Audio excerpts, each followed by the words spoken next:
नमस्कार, स्वागत है एलएनएमयू नोट्स में। इस वीडियो में हम लोग बात करने वाले हैं LNMU first semester registration session 25-29 के बारे में। ललित नारायण मिथिला यूनिवर्सिटी दरभंगा एलएनएमयू दरभंगा के द्वारा session 25-29 BA BSc BCom graduation में जो रजिस्ट्रेशन का फॉर्म है वो ऑनलाइन स्टार्ट हो चुका है फॉर्म भरना। उसमें जो है वो कुछ प्रॉब्लम है जो कि आपके कमेंट के द्वारा पता चला है। आप लोग यही कमेंट कर रहे हैं कि आप लोग का जो है वो पेमेंट फंस जा रहा है, यानी कि पेमेंट अकाउंट से कट जा रहा है और पेमेंट का रिसिप्ट के जगह पे जो है वो पेंडिंग दिखा रहा है। ठीक है, उसके बाद ABCID पुराना है। कुछ लोग ये बोल रहे हैं कि क्लास 12 में बनाए थे या फिर एडमिशन के टाइम बना लिए थे, कॉलेज में जब एडमिशन हुआ तब बना लिए थे। साइन नहीं दिखा रहा है या फिर किसी का नाम चेंज करना है, मोबाइल नंबर चेंज करना है, तो इसका क्या सॉल्यूशन है फ़िलहाल इस पर हम लोग बात करेंगे। और जो भी अभी का सॉल्यूशन है जो आप कुछ कर सकते हैं वो आपको बता देते हैं। उसके बाद में जो भी अपडेट आएगा वो आपको बता दिया जाएगा। ठीक है, तो सबसे पहले चल लेते हैं पेमेंट पे, क्योंकि फॉर्म भरने के बाद जो है वो सबसे मेन तो यही रहता है कि पेमेंट करना, उसके बाद ही आपको स्लिप मिलेगा, क्योंकि बिना पेमेंट का तो फॉर्म पूरा होगा नहीं। ठीक है, तो चलते हैं और फिर पेमेंट का सॉल्यूशन देखते हैं कि आपका जो पेंडिंग है वो आप कैसे ठीक करेंगे और सॉल्यूशन उसका क्या है, कैसे आप प्रिंट करेंगे। ठीक है, उससे पहले ये जो ABCID पुराना है वाला सवाल है, तो ABCID आपका कभी भी बनाया गया हो उसको ही यूज़ कर लीजिए आप। ABCID एक ही बनता है, एक स्टूडेंट का ABCID एक ही बनता है। जैसे आधार कार्ड आपका एक ही होता है, उसमें डिटेल वगैरह चेंज करते रहते हैं, आधार ID एक ही होता है, वैसे ही ABCID आपका एक ही होगा। अपार ID या फिर ABCID आपका एक ही रहेगा, इसी में डिटेल वगैरह अपडेट होते रहेगा। ठीक है, तो फिलहाल आप इसको ही यूज़ कर लीजिए और बाद में जब ज़रूरत पड़ेगा तो डिटेल वीडियो हम जो है वो अपलोड कर देंगे। ठीक है, तो जो आपके पास पुराना वाला है, चाहे आपने कभी भी बनाया है ABCID या फिर अपार ID, उसी को आप यूज़ कर सकते हैं रजिस्ट्रेशन फॉर्म में। देखिए, सबसे पहले आप ये इस पेज पे आते हैं जहाँ पे आपको लिखा हुआ है under graduate registration form for session 25-29। ये वाला जो है वो यहाँ पे आप अपना एप्लीकेशन ID और मोबाइल नंबर डाल के लॉगिन करते हैं। उसके बाद आपने जो है वो रजिस्ट्रेशन फॉर्म भरते हैं। ठीक है, इसके नीचे देखिए यहाँ पे लिखा हुआ है चेक पेमेंट स्टेटस। ठीक है, यहाँ पे जो लिखा हुआ है चेक पेमेंट स्टेटस, इस पे ध्यान दीजिएगा। और यहाँ पे देखिए एक चीज़ लाल से लिखा हुआ है, क्या लिखा हुआ है कि if print form isn't opening, यानी कि आपका जो प्रिंट फॉर्म है नहीं खुल रहा है तो चेक पेमेंट स्टेटस कीजिए, उसके बाद लॉगिन कीजिए, यहाँ पे लिखा हुआ है। ठीक है, तो आपको यही करना है। सबसे पहले आप क्या कीजिए, चेक पेमेंट स्टेटस पे क्लिक कीजिए। उसके बाद यहाँ पे आपको दो ऑप्शन दिखाई देगा, एप्लीकेशन ID और ट्रांजेक्शन ID का। ठीक है, तो आपको एप्लीकेशन ID डालना है। एप्लीकेशन ID जिसे आप फॉर्म खोल रहे हैं, जिससे आपने रजिस्ट्रेशन किया है, एप्लीकेशन ID और मोबाइल नंबर डाल के, वही एप्लीकेशन ID आपको ऊपर में डाल देना है। नीचे में कुछ, दोनों में से कुछ एक ही डालना है, तो आप एप्लीकेशन ID डालिएगा ऊपर में। ठीक है, उसके बाद आपको यहाँ पे ट्रांजेक्शन दिखाई देगा, यानी कि आपने जो पेमेंट किया, एक बार पेमेंट किया है तो एक नंबर दिखाई देगा, दो बार पेमेंट किया है तो दो नंबर दिखाई देगा। किसी का एक बार करते हैं तो फेल हो जाता है, किसी का एक बार में ही सक्सेस हो जाता है। तो सबसे पहले आप तो जो पेमेंट आपका कट गया है तो 24 घंटा से 48 घंटा आप इंतज़ार कीजिएगा। अगर आपका ये काम करने के बाद भी अगर नहीं दिखाता है तो 48 घंटा इंतज़ार कीजिएगा, उसके बाद आप जो है वो चेक कीजिएगा। ठीक है, तो यहाँ पे करना क्या है, यहाँ पे एप्लीकेशन ID डाल दिए। एप्लीकेशन ID डालने के बाद ये वाला जो सेलेक्ट ट्रांजेक्शन नंबर, यहाँ पे अपने आप आ जाएगा ये ऑप्शन। ठीक है, ये ऑप्शन आने के बाद यहाँ पे जो है वो क्लिक कीजिएगा। क्लिक करने के बाद जैसे कि यहाँ पे जो है वो दो बार पेमेंट किया गया, एक बार पेमेंट किया गया तो फेल हो गया, दूसरे बार सक्सेस हो गया। तो आप दोनों आपके जो लिस्ट में है, अगर एक दिखा रहा है तो उसी पे सेलेक्ट कीजिएगा, दो दिखा रहा है तो दोनों पे बारी बारी करके सेलेक्ट कीजिएगा। ठीक है, एक बार पहले पे सेलेक्ट कीजिएगा, फिर दूसरे पे सेलेक्ट कीजिएगा, दोनों में चेक कर लीजिएगा, या फिर 3 बार किए हैं तो तीनों में से चेक कर लीजिएगा कि कौन सा पेमेंट सक्सेस हुआ है, कितने बजे। ठीक है, तो यहाँ पे जो है वो दो ट्रांजेक्शन दिखा रहे हैं, तो हम पहले वाले पे ही सेलेक्ट कर चुके हैं।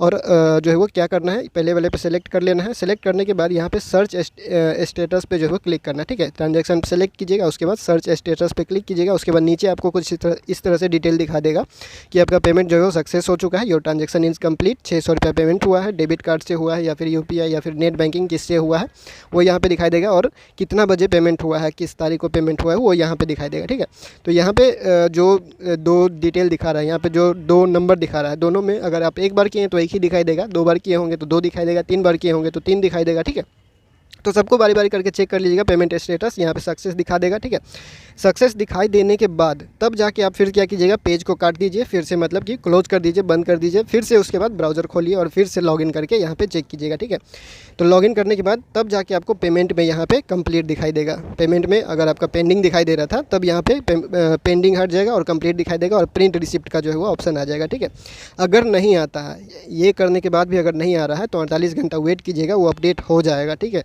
अगर 1-2 दिन में भी अपडेट नहीं होता है तो आपको दोबारा पेमेंट करना पड़ेगा।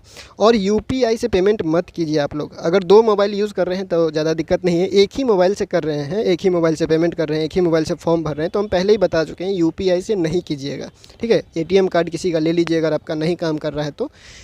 एटीएम कार्ड आप कमर्शियल के लिए जो ऑनलाइन पेमेंट होता है उसके लिए अगर आप बैंक में जाके एक्टिव करवा लेते हैं तो बाद में भी काम आता है, तो वो सारा काम आप करवा के रखिए, क्योंकि जब भी आप फॉर्म का पेमेंट करते हैं तो सारा कुछ ऑनलाइन ही होता है आजकल, ठीक है।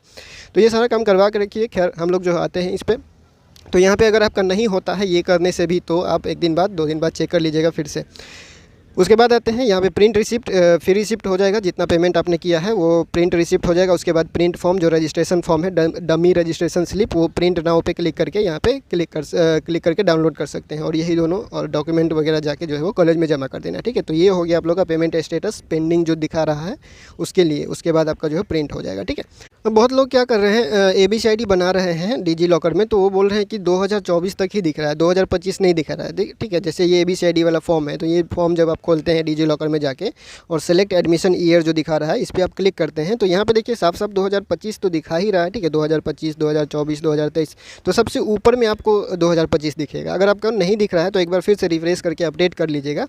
अगर ये काम भी नहीं हो रहा है, यहाँ पे नहीं दिख रहा है, ऐप में नहीं दिख रहा है, तो एक बार आप वेबसाइट पे भी जाके चेक कर लीजिएगा, ठीक है। abc.gov.in, या फिर यहाँ पे आपको दिखाई दे रहा होगा, हम यहाँ पे दिखा देते हैं कि वेबसाइट पे जाके कैसे करना है।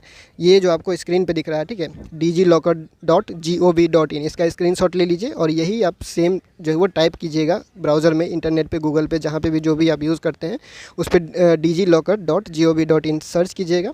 उसके बाद ये वेबसाइट आपको खुलेगा, ठीक है। ये वेबसाइट खुलने के बाद यहाँ पे क्या करना है, डिजी लॉकर में तो अकाउंट बन ही चुका है, तो यहाँ पे लॉगिन या रजिस्टर, ये जो ब्लू कलर का बटन दिख रहा है इसी पे आपको क्लिक करना है, ठीक है। उसके बाद सिंपल कुछ नहीं करना है, मोबाइल नंबर डालना है। मोबाइल नंबर डालने के बाद आपको क्या करना है, जो अकाउंट आपका बना हुआ है वो दिखा देगा मोबाइल नंबर, उस मोबाइल नंबर से जो अकाउंट बना हुआ है वो दिखा देगा, उसे भी आपको सेलेक्ट करना है। सेलेक्ट करने के बाद जो आपने पिन बनाया हुआ था, जो 6 डिजिट का, जो 6 नंबर का पासवर्ड या पिन जिसको आप कहते हैं, तो वही पिन जो है वो आपको यहाँ पे डालना है। अगर पिन भूल गए हैं तो नीचे फॉरगॉट पिन का भी ऑप्शन दिया हुआ है, फॉरगॉट पिन भी कर लीजिएगा। उसके बाद आपको जो है वो OTP जाएगा, OTP जाने के बाद आप OTP डालिएगा, मोबाइल नंबर पे OTP आएगा, उसको वेरीफाई कीजिएगा। उसके बाद आपका अकाउंट खुल जाएगा। अकाउंट खुलने के बाद जैसे डिजी लॉकर ऐप में दिखाता है वैसे ही सारा कुछ दिखाएगा। बस आपको क्या करना है, ये जो कोना पे दिख रहा है मेन्यू बटन, ठीक है, इस कोने पे जो है वो क्लिक कीजिएगा। क्लिक करने के बाद सर्च डॉक्यूमेंट का ऑप्शन दिखाई देगा, जो कि आपको स्क्रीन पे जैसे टिक लगा के दिखा दिया गया है। सर्च डॉक्यूमेंट पे क्लिक कीजिएगा और सेम प्रोसेस कीजिएगा जैसे आप ऐप में कर रहे थे, ठीक है। सर्च डॉक्यूमेंट पे आप RID सर्च कीजिएगा, उसके बाद वैसे ही सेम चीज़ कीजिएगा, उसमें आपको दिखाई देगा, ठीक है। देखिए 2025 ख़त्म होने वाला है, तो 2025 का तो ऑप्शन दिखाई देगा ही, इसमें कोई वो वाला बात है ही नहीं। या फिर आपने ढंग से चेक नहीं किया होगा या फिर ढंग से रिफ्रेश नहीं हुआ होगा, तो आप एक बार और चेक कर लीजिएगा ठीक से। या फिर अगर आप थक हार जाते हैं, नहीं होता है बार बार करने पर भी, तो आप दुकान पर जाके करवा लीजिएगा, ठीक है। वो आपसे जो है 50 रुपया लेगा लगभग, क्योंकि ये तो फ्री में बनता ही है, तो फ्री का काम है। बाकी जो दुकान वाला है वो अपना चार्ज तो लेगा ही, ठीक है। तो ये ABCID वाला जो प्रॉब्लम है वो आप इस तरह से सॉल्व कर सकते हैं, ठीक है। उसके बाद आते हैं नेक्स्ट पे, ये है आपका मोबाइल नंबर। और एक चीज़ यहाँ पे सिग्नेचर नहीं है, तो सिग्नेचर नहीं है तो देखिए जिसका जो फॉर्म में सिग्नेचर नहीं दिखा रहा है, सिग्नेचर की जगह पूरा खाली दिखा रहा है, तो आपको करना क्या है, आपको करना कुछ नहीं है, क्योंकि उसमें जो है वो अपडेट करने का, सिग्नेचर अपडेट करने का ऑप्शन दिया ही नहीं हुआ है, तो सिग्नेचर आप अपडेट नहीं कर सकते हैं। लेकिन जब आपने फॉर्म भरा था, जो ऑनलाइन अप्लाई किया हुआ था, ऑनलाइन अप्लाई करने के बाद जो मेरिट लिस्ट आपका आया था, जो सिलेक्शन लेटर आया था, उसमें फ़ोटो सिग्नेचर वगैरह दिखा रहा है, तो उसमें कोई दिक्कत नहीं है, क्योंकि वो डेटा यूनिवर्सिटी के पास है, वो धीरे धीरे अपडेट हो जाएगा खुद ही, ठीक है। आपको सिग्नेचर या फ़ोटो अगर नहीं दिखा रहा है, कोई दिक्कत वाली बात नहीं है अभी के लिए, फ़िलहाल के लिए, क्योंकि आपके पास कोई ऑप्शन ही नहीं है चेंज करने का, ना अपलोड करने का, ठीक है। तो जो है वो वैसा ही रहेगा, जो डिटेल का ऑप्शन दिया हुआ है चेंज करने का, अगर चेंज करना है तो कीजिए, नहीं तो फॉर्म सबमिट कीजिए और पेमेंट कीजिए, ठीक है। बस इतना ही कर सकते हैं। सिग्नेचर का कोई प्रॉब्लम नहीं है, वो धीरे धीरे अपने आप अपडेट हो जाएगा। जब फॉर्म भरा जाएगा, जब एग्ज़ाम फॉर्म भरा जाएगा, तो उसमें भी वही फ़ोटो और सिग्नेचर आएगा, ठीक है। तो उस टाइम भी आप देख सकते हैं, अगर अपलोड करने का ऑप्शन देगा बाद में तो अपलोड कर लीजिएगा, अगर नहीं देता है तो जो जैसा है वैसा ही रहेगा, ठीक है। ये यूनिवर्सिटी के पास डेटा आपका है ही, क्योंकि आपने पहले जो सिग्नेचर फ़ोटो अपलोड किया है वो उसके पास होगा ही, ठीक है। तो इसमें ज़्यादा कुछ करना नहीं है फ़िलहाल के लिए। अगर कॉलेज में अगर दिक्कत करता है सिग्नेचर के लिए, तो आप वहाँ पे साइन कर दीजिएगा खुद से ही, और जो साथ में जो पुराना फॉर्म भरा हुआ है वो फॉर्म साथ में जमा कर दीजिएगा, उससे काम हो जाएगा, ठीक है। और ये क्या है, मोबाइल नंबर और नाम चेंज को लेके, मतलब किसी के नाम में जो है वो स्पेलिंग गलती हो गया है और मोबाइल नंबर गलती हो गया है और कैटेगरी चेंज हो गया है। ठीक है, तो कैटेगरी के बारे में भी आप जो है वो कुछ नहीं कर सकते, क्योंकि कैटेगरी एक ही बार चेंज करने का मौका दिया जाता है जब आप ऑनलाइन अप्लाई करते हैं मेरिट लिस्ट आने से पहले, तभी आपको जो है वो मौका दिया जाता है कैटेगरी चेंज करने का। ठीक है, उसके बाद मौका नहीं दिया जाता है। आप कैटेगरी चेंज करना चाहते हैं तो ABC, BC, जनरल, UR जो भी है आपका, अगर आप चेंज करना चाहते हैं तो यूनिवर्सिटी चले जाइए। नाम में कुछ गलती है और सुधार करना चाहते हैं तो ऑप्शन नहीं दिया गया है ऑनलाइन, आप जाके यूनिवर्सिटी में एप्लीकेशन दे सकते हैं। और मोबाइल नंबर भी चेंज करना है तो आप यूनिवर्सिटी में जाके एप्लीकेशन दे सकते हैं। ठीक है, ये सब जो है वो ऑनलाइन चेंज करने का मौका नहीं दिया जाता है, क्योंकि नाम आपका जो है वो, नाम से ही आपको जो है वो मेरिट लिस्ट जारी किया गया है और नाम से ही आपका जो है वो सारा कुछ जारी होता है। तो ये नाम आप जो है वो ऑनलाइन नहीं बदल सकते। ठीक है, यूनिवर्सिटी जाके प्रूफ वगैरह दीजिएगा तो वो चेंज कर देंगे। ठीक है, उसके बाद मोबाइल नंबर चेंज इसलिए नहीं होता है क्योंकि मोबाइल नंबर आपका अभी आधार बन गया है, यानी कि आप उसी को यूज़ करके लॉगिन करते हैं। तो लॉगिन करते हैं तो डेटा जो आपने पुराना भरा हुआ है वही यूनिवर्सिटी के पास है। तो यूनिवर्सिटी जाके एप्लीकेशन दीजिए, वहाँ पे जाके अगर चेंज होता है तो वो रजिस्ट्रेशन में अपडेट हो जाएगा। ठीक है, तो यहाँ पे आपको मोबाइल नंबर और नाम चेंज करना या फिर कैटेगरी चेंज करना है, आप यूनिवर्सिटी में जाके एप्लीकेशन दीजिएगा, वहाँ से जाके अपडेट होगा और वो बोलेंगे कि अपडेट हो जाएगा। तो वहाँ उसके बाद रजिस्ट्रेशन में जो है वो आप कुछ बदलाव कर सकते। तो फिलहाल इस वीडियो में इतना ही, मिलते हैं अगले वीडियो में अगले अपडेट के साथ LNMU नोट्स के यूट्यूब चैनल पे।